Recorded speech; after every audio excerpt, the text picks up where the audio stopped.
الحزن الذي تشعر به أسرة الإبداع التلفزيوني والسينمائي والدرامي عموما في المغرب بفقداننا لأحد كبار الأهرامات سي حسن الجندي، الممثل المقتدر، المؤلف الكبير، المخرج، يعني الذي وقع على أعمال كثيرة. يمكن نقول أنه هو مؤسس، أحد مؤسسي الدراما الوطنية.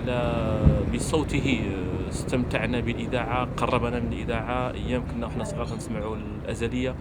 يعني فنان عظيم وفنان خلوق، استطاع أن يكون من حوله جيلا كبيرا تأثر به وتأثر بفنه وإبداعه.